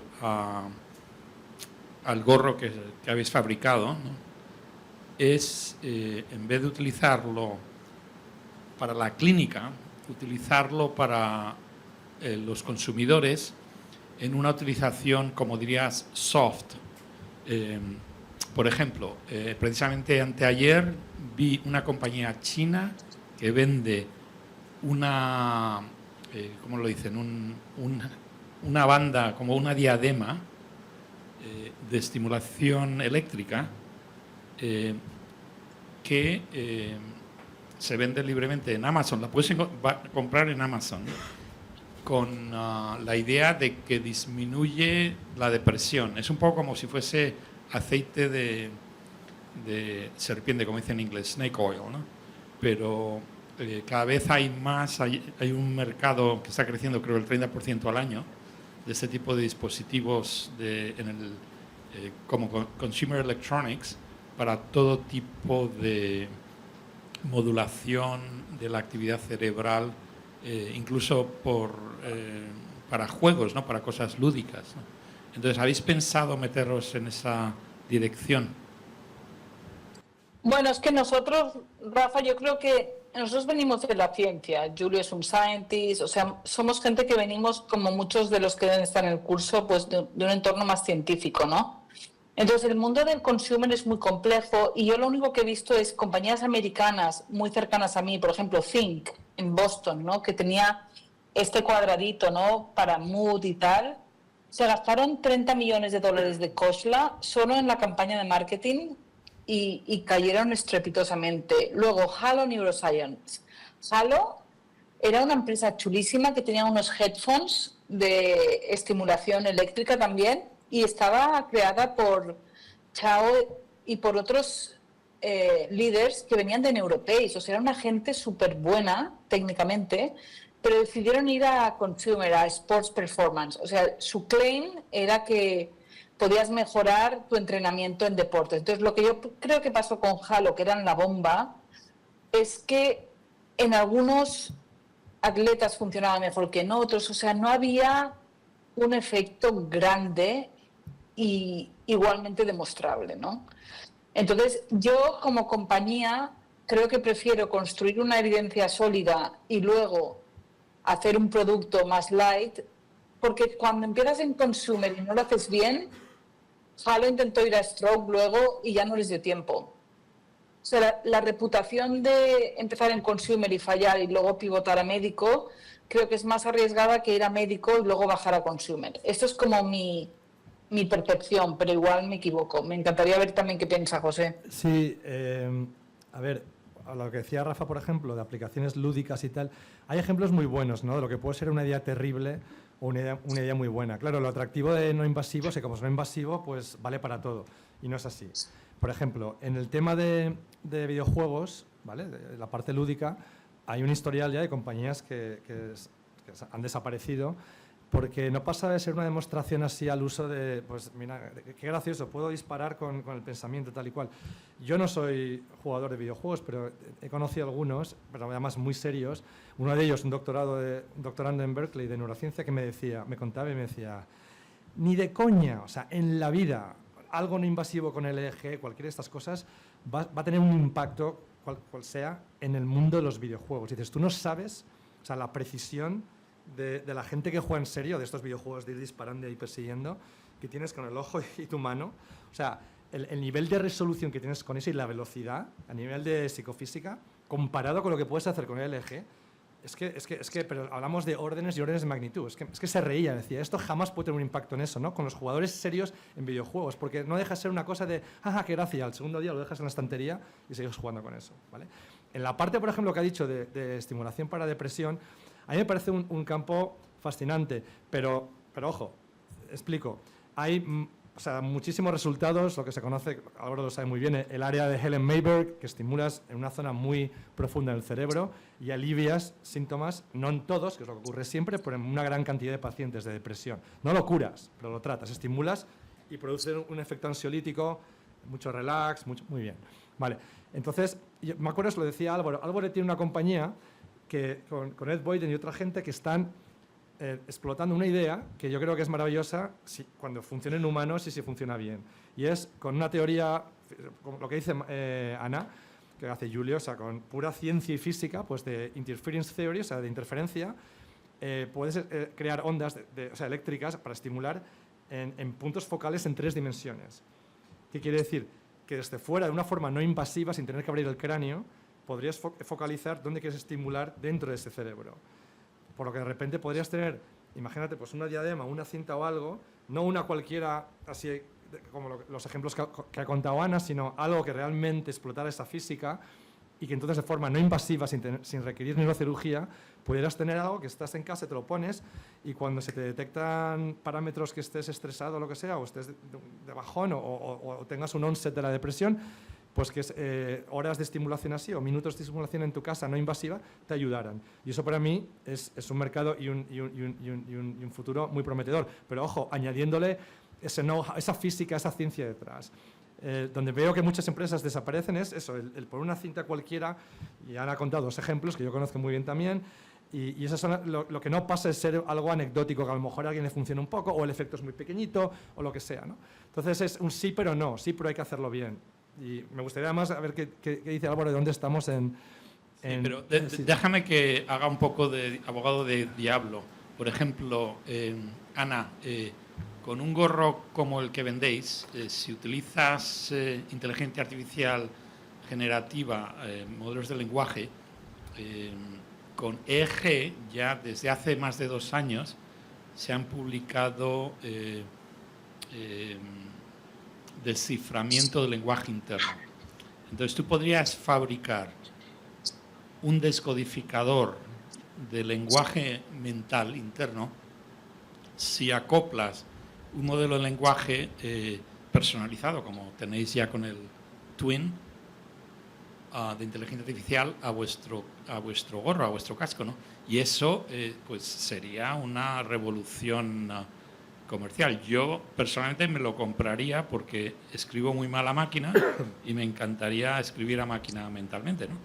¿Habéis pensado ese tipo de aplicaciones? Eso es ciencia. Esto ya se ha publicado en buenas revistas desde hace ya más de 2 años. Empezó en Australia, siguió en Japón, en China. El mejor artículo es el grupo de Francia de Meta, liderado por Remy King, ¿no? Y esto lo han hecho precisamente hablando de la facilidad de hacer ciertas cosas en España con una serie de voluntarios en San Sebastián, en el BCBL, ¿no? O sea, ¿por qué no os metéis en este tipo de aplicaciones cuando a mí me parece que va a ser un filón de oro? Ya, hombre, yo creo que es interesante, Rafa, lo que pasa es que no tenemos el dinero, o sea, al final también en una empresa pequeña, ¿no?, que ya hacemos muchas cosas, al final es que hay aplicaciones chulísimas en todo, pero es que no tenemos ni el dinero, ni la gente, ni el tiempo de perseguirlas todas. Hubiese sido más inteligente como compañía ir haciendo partnerships con third parties que desarrollen estas aplicaciones, ¿no? Pero yo creo que si nosotros no conseguimos avanzar con las que son más core, ¿no?, y dotarnos de más financiación, no me lo invento, imagínate que un día podemos salir a bolsa, entonces ahí sí que te planteas hacer endless applications, ¿no? Pero con la financiación que tenemos y los recursos, todo eso que dices es, yo creo que deberían ser partnerships, que es lo que deberíamos hacer como compañía, o sea, aliarnos con gente, ¿no?, que tener un programa de partners, que ya lo tenemos a nivel de comercial, de gente que haga esos layers, ¿no?, y que hagas deals, porque es que es muy difícil dentro de la compañía poder atacar todas las aplicaciones interesantes, ¿no?, de la tecnología. Sí, déjame añadir una cosa a eso, lo que ha dicho Rafa y lo que acabas de decir. A ver, mi mensaje era simplemente que esto no es como la fiebre del oro, ¿no? No todo lo que reluce es oro. Lo bueno de los no invasivos es que tiene un futuro muy prometedor, especialmente ahora con el auge de la IA, ¿no?, y lo que puedes conseguir. Pero, por ejemplo, el ejemplo de depresión y estimulación, eso es otro mundo. Estamos hablando de intervención, de estimular, no de leer cosas y reproducir el resto con la IA.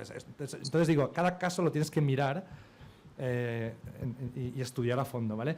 En lo que dice Ana de partnerships, estoy 100% de acuerdo. O sea, lo que hicimos nosotros, por ejemplo, cuando nos dimos cuenta que la aplicación inicial igual no iba a tener penetración en el mercado, porque había que cortar piel, digamos, es hacer lo que se llama business development, ¿no? Entonces, hicimos un partnership con una farmacéutica, que fue la que eventualmente nos adquirió, en el que si te haces un partnership con una de este tipo de BD, Business Development, con una empresa potente, te sueltan un capital, imagínate, 10 millones para explorar otras áreas, para hacer, pues, lo que decía Rafa. ¿Y por qué no te pones a probar esto, vale? Pero dame financiación externa, contrata otro tipo de gente que no te haga una disrupción en tu compañía, porque eso es lo que te mata a la compañía. No puedes ir cambiando de cosas en plan veleta de día a día. Pero dices, va, abrimos otra división o un grupo de gente que con este dinero, que no es dilutivo, o sea, que no te diluye, no es venture capital, te pones a investigar y a hacer cosas. Y firmas unos términos, por ejemplo, que suelen ser ventajosos para la startup, que son, pues, que tienes todo el IP, por ejemplo, pertenece a la startup. y lo único que se guarda la compañía que te ha soltado ese dinero para investigar es derecho a prorrateado, o sea, a poder optar a quedarse una parte, un cachito o todo de lo que salga de ahí.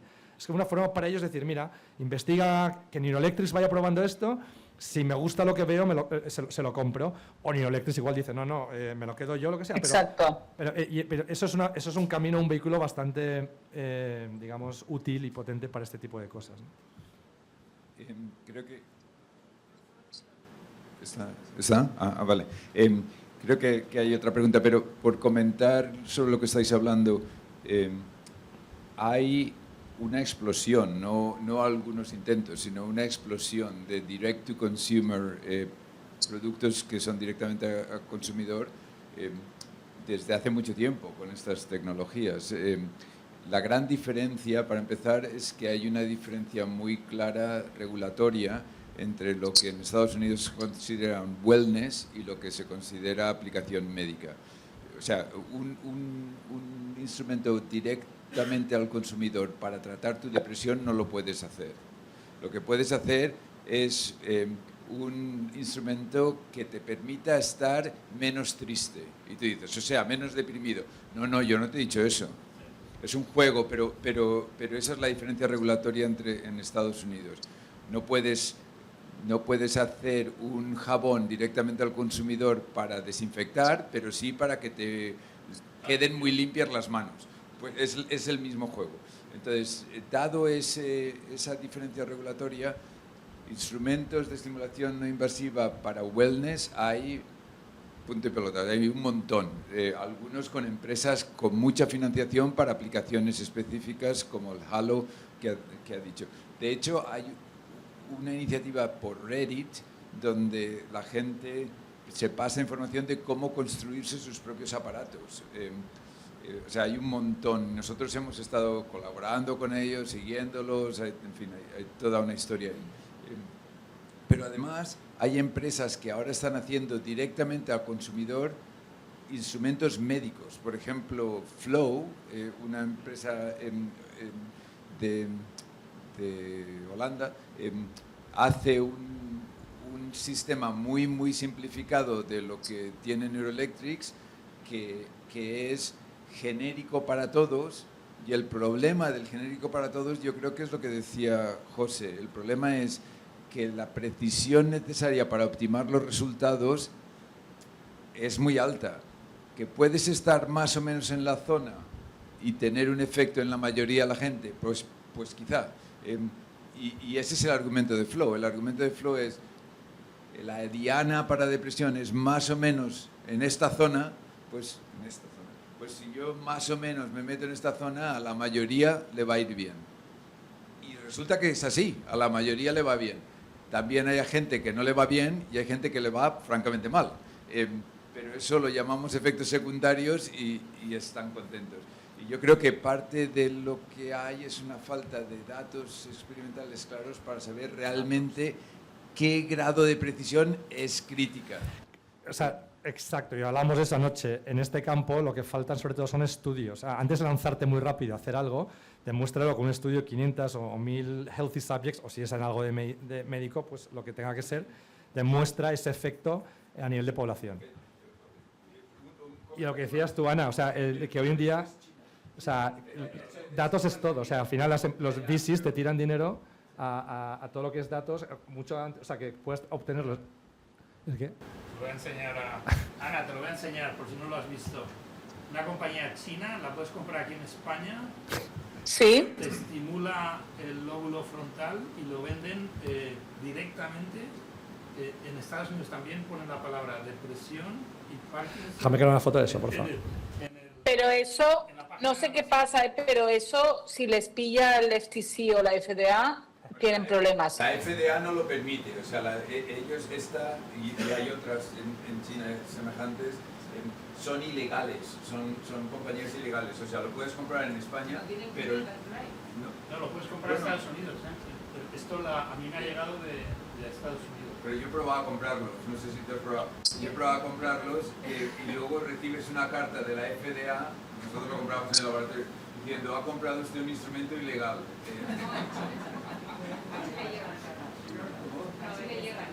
Sí, sí, por eso en todas partes del mundo llegan. Yo creo que es un vacío, esto conecta con lo que vamos a hablar luego esta tarde, pero es un vacío regulatorio que genera toda clase de planteamientos éticos, porque parte de lo que no sabes... No, y que esperanza a la gente que en verdad no le va a funcionar Es mucho peor. Yo he visto a gente que se ha comprado aparatos de estos y que se ha dado tantas sesiones que ha acabado haciéndose una quemadura en el tercer grado. Es que los chinos son ruthless, o sea, en ese sentido. Hola. Sí, luego, o sea, yo creo que, por ejemplo, la semana pasada en Barcelona hubo una conferencia que requiere otra sesión sobre la conciencia, el Conference on Consciousness, y vinieron un montón de americanos, o sea, físicos, hay mucha ciencia ahí también, aparte de otra gente, y recuerdo un par que dijeron que se habían pedido en el hotel algún aparato para migraña que no se vendía en América, Álvaro, entonces se lo hacían shipear al hotel estos días para llevárselo. Es decir, que sí que es verdad que en América puede ser más difícil que si ni siquiera te lo envíen, vaya. Pero bueno, cuando viajan a otros países se lo envían al hotel y se lo llevan igual. Había preguntas por aquí, ¿no? Sí. Hola Ana, yo quería preguntarte precisamente lo que comentaba Álvaro sobre los pacientes o las personas, no necesariamente pacientes, que no responden a la estimulación. Igual la TDCS sí que tiene más efectividad, pero es cierto que, por ejemplo, cuando se hace con corriente alterna parece que hay más variabilidad en los resultados, que el tamaño del efecto suele ser más pequeño y que resulta difícil pues replicar estos resultados. Entonces, no sé hacia dónde estáis caminando vosotros como empresa, sobre todo para optimizar y poder personalizar esta técnica y poder precisamente aumentar esa efectividad, porque desde mi perspectiva más neuropsicológica lo que vemos es que el estado psicológico tiene un efecto, ya sea mediador o moderador, sobre esta intervención. Gracias. No, gracias. No lo he oído súper bien, pero yo creo que al final lo que dices es correcto. O sea, en términos de eficacia, lo único que te la puede demostrar es que la FDA, o sea, yo el otro día hablaba con la FDA y solo les importan los datos y la significancia estadísticas de un brazo sobre el otro. Les da igual que esos pacientes no estén servidos, les da igual. O sea, it's all about the data. Y en el fondo está bien, porque si hacemos el unblinding de los datos y el brazo sham versus el activo tiene una significancia clínica elevada, ya está. Si no, pues te va a ser difícil pasar por un proceso regulatorio de la FDA, porque la mayoría de las conversaciones con la FDA, una vez has diseñado el protocolo, son sobre la estadística de los datos. Y ya está. Y con esto te dan la aprobación. A nivel de los que no responden, o sea, yo creo que nosotros, por ejemplo, en epilepsia esperamos obtener un 40% de reducciones de crisis en el pivotal, que es similar a lo que hicimos en el pilot. Y para eso o salen bien o salen mal. Pero a partir de ahí creemos que en el largo plazo, cuanto más estimules a los pacientes y más sesiones, mejor irán. Y solo hemos tenido dinero para hacer 10 días en la fase randomizada y 10 días de open label. O sea, les hemos dado a los pacientes solo 2 ciclos de 10 sesiones. Entonces, el día que los enviemos a casa y puedas hacer una vez al mes 10 sesiones o día sí, día no, lo que sea, ahí veremos si somos capaces de demostrar la eficacia. NeuroPace se aprobó por la FDA con un 40% y al cabo de un año de los pacientes tener el estimulador implantado subieron al 70%. Que seamos TDCs capaces de conseguir esa mejora, no lo sabemos. No lo sabemos. Es una pregunta de datos, ¿no? Pero esperamos que la eficacia, como tú dices, por ejemplo en epilepsia, la consigamos con más sesiones. En depresión, por eso es una patología tan complicada. No solo hay muchos pacientes, sino, como dices, dependerá de si le metes Cognitive Behavioral Therapy, en qué estado esté el cerebro del paciente, etcétera. Pero nosotros eso, cuanto más variables le metes, más caro es el estudio clínico. Con lo que al final, nosotros cuando vamos a la FDA, simplemente decimos, mira, estos pacientes están sin estimular y con tratamiento y estos los estamos estimulando con estimulación. Y a partir de ahí yo creo que puedes intentar luego ya en el mercado traer con datos reales más variables, pero es que estos estudios son súper caros.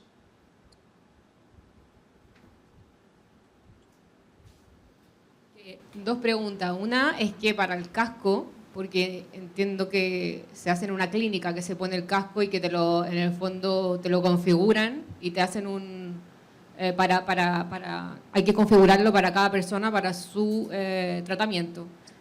Para identificar la zona del cerebro, que cada uno tiene cerebros diferentes, hacen un mapeo antes, por ejemplo, identificando un punto, por ejemplo, motor, con, no sé, con fMRI o qué sé yo, y de ahí y otros puntos como para mapear el cerebro, porque son todos diferentes, como para que sea más efectivo el tratamiento. Esa es una pregunta.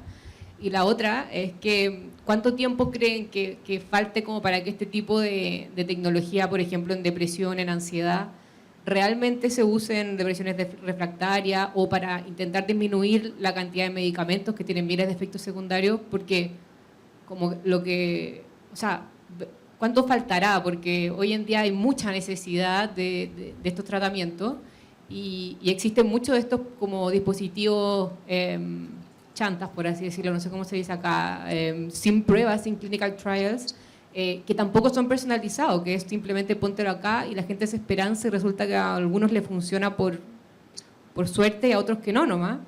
Entonces, ¿cuánto tiempo faltará para que las clínicas de verdad puedan implementarlo y sea algo asequible? Bueno, o sea, la segunda pregunta es compleja. Por ejemplo, nosotros en epilepsia esperamos lanzar en el mercado en el 27 si tenemos la aprobación de la FDA.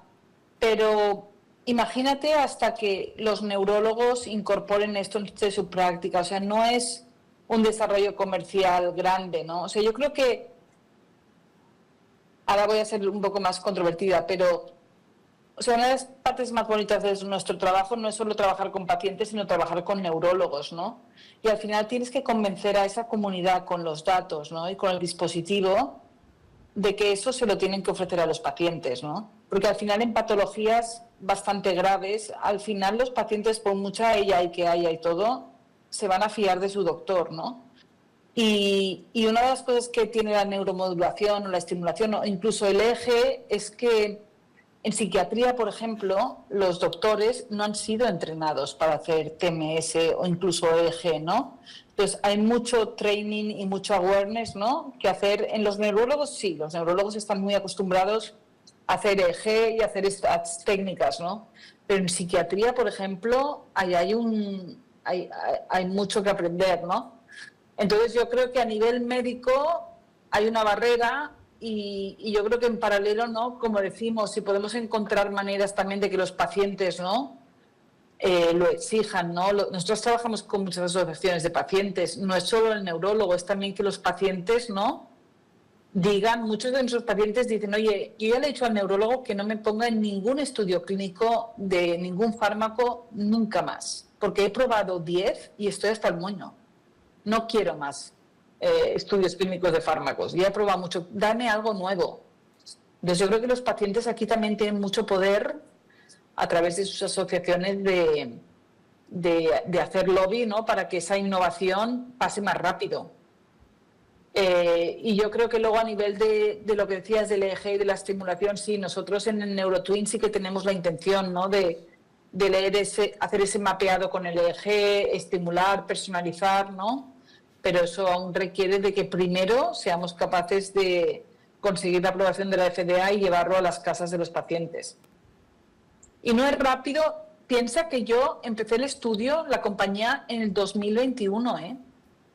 Y hasta el 26 no voy a tener el readout. Son 5 años de trabajo incansable. Es que estamos hablando de humanos, como ha dicho José, de pacientes, de gente que está enferma, y no puede, para mi gusto, no puede ser rápido, porque cuando yo voy al médico me dan un fármaco, espero que la gente que lo ha desarrollado lo haya hecho con calma, con safety, y que no me vaya a arrepentir al cabo de 10 años de un side effect.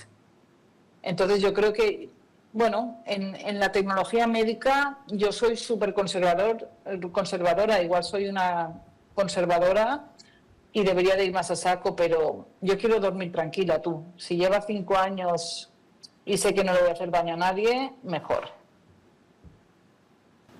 Tenía una pregunta, un comentario. ¿Cómo veis la barrera que puede existir con, por ejemplo, la neurotecnología de estimulación con la industria farmacéutica?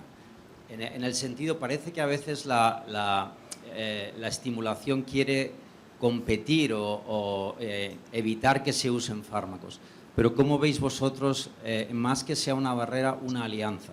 Es decir, por ejemplo, en epilepsia, el convertir a alguien fármaco sensible, que muchas veces es lo que hace la cirugía de la epilepsia, pasamos a alguien de ser fármaco resistente a ser fármaco sensible y tiene consumo de fármacos muchos años, pero eso es una victoria, es decir, cambia completamente la vida de una persona.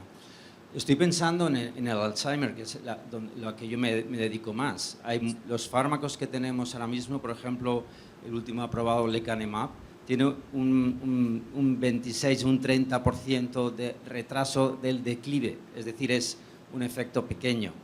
Álvaro esto lo conoce mejor que nadie, pero la estimulación podría incrementar la potencia. Es decir, en vez de intentar pensar que neurotech o la neurotecnología de estimulación va a evitar que consumas fármacos, potenciar el efecto de un fármaco. Me parece la pregunta fantástica. Esa es la razón por la que Astellas Pharma adquirió a IOTA Biosciences. Pero pero te digo, pero sí, es un camino que queda muchísimo y que de momento las compañías farmacéuticas son muy reticentes a hacer eso. Me acuerdo perfectamente en aquella época, hablábamos con todas, J&J, Novartis, les dábamos un update cada año de lo que estábamos haciendo. Teníamos datos en humanos también. Estaban encantados, les parecía súper interesante y nos decían, sí, pero seguir ya. O sea, se esperan, lo normal es que se esperen hasta el final, que tengas muchos pacientes, todo funciona fenomenal y entonces van. Los japoneses, Astellas, son mucho más, no te diría locos, pero forward looking y tal, y tenía muy claro que el futuro de la farma era mezclar molécula con device. No para sustituir, sino, como dices tú, o sea, para suplementar, para ayudar a hacer el titration de cómo dar la medicación, para muchas cosas. Pero por eso invirtieron, ¿eh? Es una compañía farma que no tenía ni idea de devices. Ahí lo ves. O sea, quiere decir que es una idea que está ahí, pero que requiere tiempo y, digamos, que las empresas realmente se animen a hacerlo, porque del dicho al hecho hay un trecho. Eso quiere decir que requiere tiempo. Tengo yo una pregunta aquí, sí. Soy Yorgos de la Universidad Politécnica. Quería cambiar un poquito el tema. Primero un comentario a lo que dijo Rafa antes. Nosotros en la UPM sí que tenemos una pequeña colaboración con Amazon que nos ha pedido un proyecto de desciframiento de pensamiento, digamos, para hablar con su producto. Pero mi pregunta es, desde el punto de vista ahora de formación de los profesores que formamos a los jóvenes, especialmente en neurotecnología. Nosotros tenemos el primer máster universitario en neurotecnología. Este año ya graduamos 25 primeros alumnos. Y la pregunta que hacemos a vosotros como emprendedores es muy lógico: ¿qué es lo que vosotros necesitáis de nosotros que podamos, desde nuestro conocimiento, poner como la primera piedra de formación de los alumnos, que van luego a trabajar supuestamente a vuestras empresas y vuestros proyectos de investigación y comerciales? Y un problema, por ejemplo, que tenemos es aquí, yo tengo el año que viene 30 alumnos a los que tengo que dar prácticas curriculares, y eso es un gran problema, porque claro, el mercado es muy limitado. Encima estamos en Madrid, también el emprendimiento en la zona de Madrid es también un poco limitado. A ver, no sé si comentarios me podríais hacer. Ana, ¿quieres empezar? Yo... Mira, lo de las prácticas sí que lo hacemos nosotros. Tenemos un montón de estudiantes de prácticas, entonces yo creo que esto es interesante. Tendrían que enviar a hr@neuroelectrics.com un poco su currículum, etcétera, ¿no? Yo creo que No sé, en España hay muchos sitios brillantes, ¿eh? O sea, tanto centros de investigación como empresas como nosotros, ¿no? Hay unas cuantas, no solo estoy yo, así en Neurotech está BitBrain, que está en Zaragoza, si no me equivoco, está InBrain, que son los que hacen el implantado, o sea, somos algunas empresas, ¿no? Desafortunadamente, empresas como AstraZeneca han cerrado la parte de neuro, que están haciendo una apuesta enorme por España, ¿no?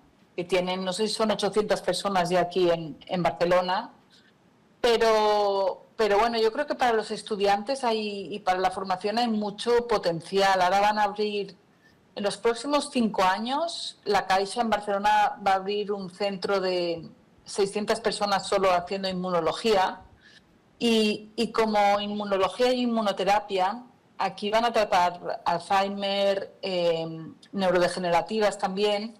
Y habría que ver, ¿no, Rafa? No sé si estás al corriente, pero habría que ver desde Spain Neurotech cómo se puede ayudar a esta iniciativa también, ¿no? De estos desarrollos en inmunología. Porque, por ejemplo, la parte de los investigadores de Pascual Maragall van a venir aquí, partes de oncología van a venir aquí.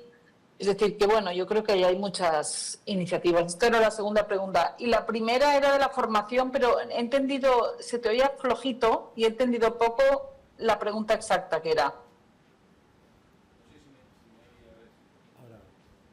Sí, la pregunta es, no sé si me oís ahora mejor. La pregunta es sencilla, ¿no? ¿Qué necesidad tiene la empresa Neurotech que nosotros como profesores podemos utilizar para formar los alumnos? De nivel de máster o de grado en ingeniería biomédica y de máster en neurotecnología. Yo, si quieres, yo tengo... Ana, te has congelado. Bueno, pues voy a ir tirando yo. Lo que nosotros necesitamos...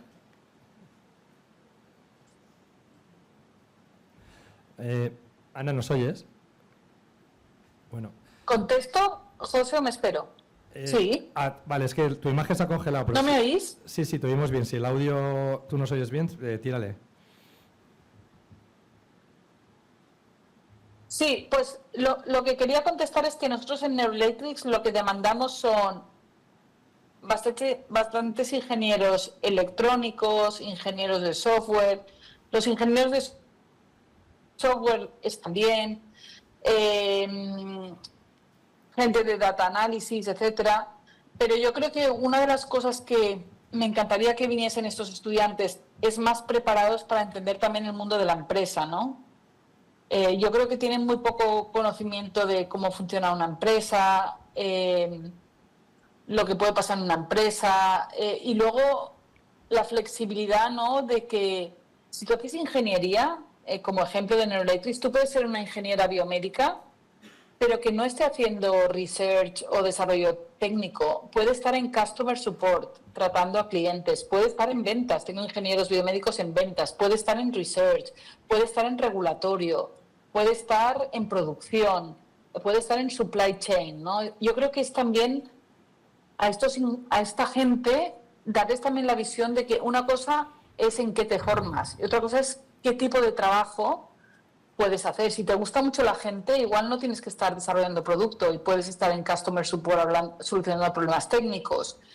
Esto es un poco lo que encuentro, lo que echo mucho de menos, ¿no? Que vengan con una mentalidad más abierta de entender que en una empresa, siendo un ingeniero, puedes hacer un montón de cosas. Sí, mira, déjame que añada lo que acabas de decir, porque creo, o sea, es perfecto. O sea, yo veo dos cosas. Una, en toda industria, no solo en Neurotech, el ingeniero luego, nos lo decían siempre en la carrera, acabas trabajando de cualquier cosa y sobre todo managing people, ¿no? O sea que te crees que vas a estar ahí diseñando circuitos, haciendo investigación y si lo haces bien en la industria tradicional lo que acabas es supervisando gente, ¿vale? Pero vale, eso es un poco lo que está diciendo Ana, que acabas en ventas, acabas lo que sea, pero luego está la otra parte.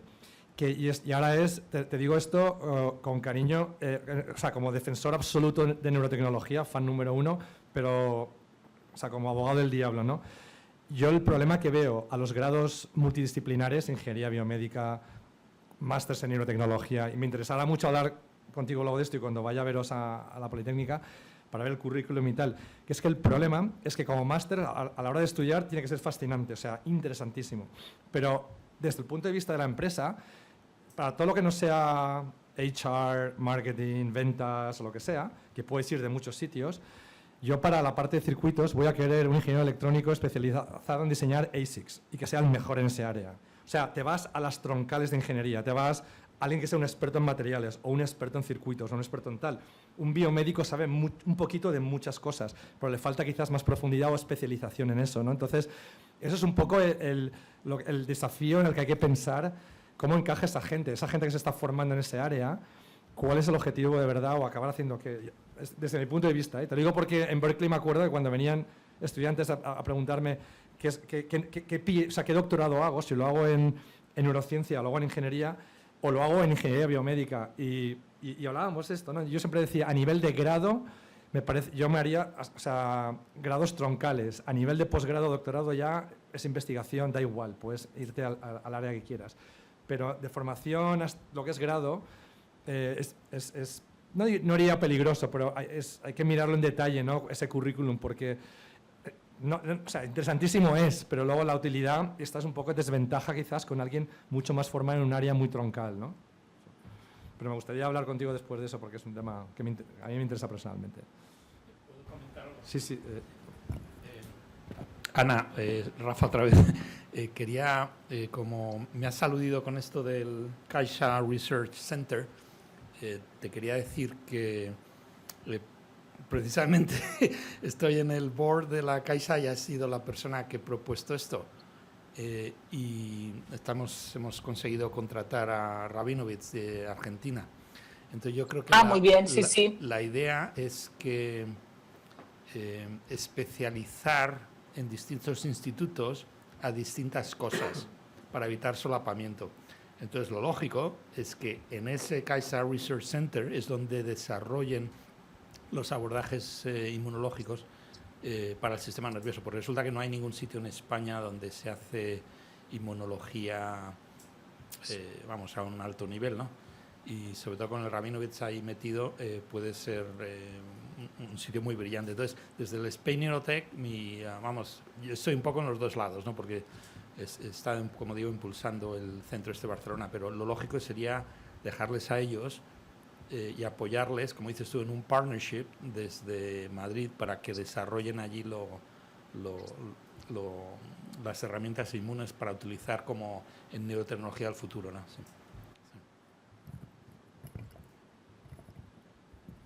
Sí. Bueno. No, muy buena idea. Pues, si no hay más preguntas, yo creo que terminamos aquí esta mesa redonda. Si os parece, vamos a subir hay un fotocall en el piso de arriba donde está el comedor. Nos hacemos una foto del curso ahora. Y nada, muchas gracias Ana, muchas gracias José. Gracias, Ana. Os veo por la tarde, que comáis bien, un placer. Hasta luego.